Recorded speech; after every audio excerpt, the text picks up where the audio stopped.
Hello, and welcome to Apprenticeship. This is the first video in a three-part series designed especially for employers training apprentices to help them understand the registered apprenticeship structure in Oregon and at Portland Community College, and to successfully support their apprentices. Registered apprenticeship is a tested way to train employees, increase morale and retention, all while reducing accidents and creating an organized and efficient path to state-issued credentials, such as journey cards and licenses. In Oregon, it is an entirely industry-led initiative, and employers are the backbone of every apprenticeship program. In Part 1 of this training agent orientation, we will cover the overarching structure of registered apprenticeship in Oregon and the life cycle of a registered apprenticeship program from application to completion. Let's first go over the structure of registered apprenticeship. Registered apprenticeship differs from other unregulated training programs because it closely tracks apprentice progress, regulates supervision and apprentice activities, creates consistency among similar programs in different parts of the state, and culminates in valuable state-issued credentials, such as a journey card or license. So a great starting question is, who are you and your apprentices registered to? The most basic answer is that you and your apprentices are registered to the state of Oregon, seen on the far left side of this chart. The Oregon Bureau of Labor and Industries, Oregon L&I, is the state agency that governs all aspects of registered apprenticeship programs through their Apprenticeship and Training Division. For those of you working to train electrical apprentices, at the very end of their program, they will also work with another state agency called the Building Codes Division to test and be issued a license. These are both state agencies, but they serve different roles. It will help you to remember that the Building Codes Division only regulates licensing. All apprenticeship is regulated by Oregon L&I. And the primary way that Oregon L&I runs registered apprenticeship programs is through independent training committees, which the state authorizes to create and run programs. These Joint Apprenticeship Training Committees, or JATCs, are made up of representatives from many different employers and are made up of volunteer members, all from industry. JATC members are either managers of apprentices or they are tradespeople, and they are represented in equal numbers on the committee. In fact, you are eligible to serve as a member of the committee. If you're interested, just let us know. Each JATC is then authorized by the state to register employers as training agents to train apprentices and to register apprentices to train under those employers. Because all of the members of the JATCs are volunteers, it is very common for a JATC to partner with an outside group to help do the day-to-day administration required by the state. For your committee, that's us at PCC. But PCC only serves as a representative of the JATC. It is the committee who makes the rules in alignment with the state of Oregon requirements for training committees. Now that we understand the basic structure, let's talk a little bit more about those rules. Your understanding of apprenticeship structure and your ability to support your apprentices will be increased if you are familiar with two important documents developed by each JATC. The standard, which is the rules and details of your program, and the policy, which talks more about how those rules and details are enforced. Each JATC in the state is governed by the standard document, and they also must develop a policy document that works alongside the standard. The standard has to be approved by the State Apprenticeship Council, and changes cannot be made without council approval. The policy does not need to be approved by the council, but it does need to be submitted to them and can only describe enforcement of rules from the standard. It cannot conflict with anything in the standard. The standard document for every JATC in the state is available online at the Oregon L&I website.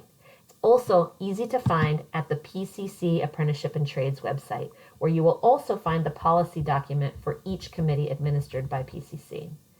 The most important takeaway is that nearly every question you or your apprentices will have about an apprenticeship program can be answered in one or the other of these two documents. There are several JATCs that are administered at PCC, so it is a good idea to always make sure you're referencing the documents for the correct committee. Since it's the members of the committee that make the rules, the policies and rules of different committees can be very different. Now let's talk about the timeline of an individual apprenticeship. How will your apprentices progress, and how will they know when they're done? Apprenticeship programs vary in length and have different requirements, But every program administered at PCC goes through a similar life cycle, with completion the ultimate goal. The first step for an apprentice is to apply to their training committee. Unlike the way you applied as an employer, the apprenticeship application process is entirely online, although they may need some assistance from you when they get to the portion for employer info. Step 2 is to become officially registered. This process happens for your apprentice after they complete an orientation, very similar to this one, and it will take place at a regularly scheduled business meeting of the committee, just as your registration will. Your apprentice is required to attend this meeting and to bring with them a representative from your company. This might be you. At the meeting, the JATC will review the apprentice application, award any applicable prior credit, and answer questions you or your apprentice may have. This registration date is also the date the billing of the administrative fee begins. Once an apprentice has been registered, they must achieve certain milestones to be eligible for completion.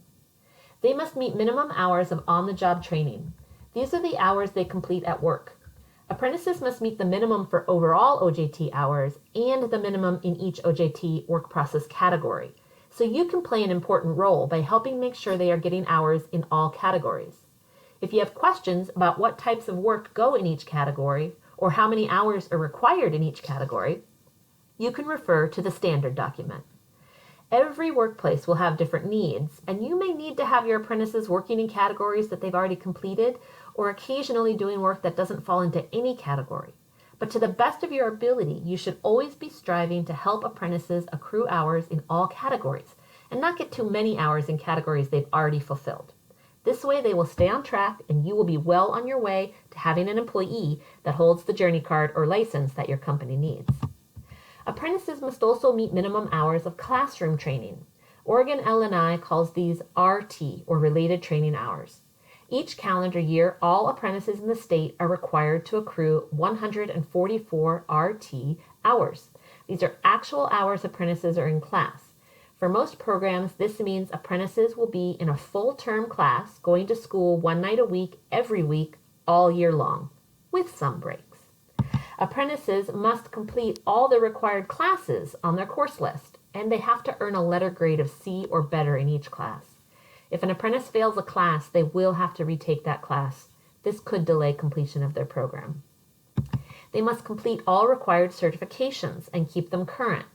All apprentices must take a COIN First Aid CPR class every year that they are an apprentice, and an OSHA 10 class during the first year of their program. Failure to earn these required credentials will keep apprentices from completing their program. Apprentices must have no pending disciplinary issues. Even one late monthly progress report can delay apprentice progress. And if applicable, they must pass a license exam. Even being an exam referral, they are still an active apprentice. And finally, if your apprentice achieves all of these milestones, the committee will complete them from the program at the JATC meeting immediately following their meeting of those requirements. This is also the date when billing of the administrative fee stops. The state of Oregon will follow up by issuing a journey card. Please note that progress in an apprenticeship can only occur at an official JATC meeting with a quorum. Apprentices won't be officially completed until the JATC holds that vote. The JATC conducts business at regularly scheduled meetings that are set a year in advance, and that schedule is posted online. It's a very good idea to know generally when committees meet, because they can only take action for apprentices or training agents at a meeting, and some committees only meet every 3 months. So that's the life cycle of an apprenticeship. Thank you so much for your attention. This concludes Part 1.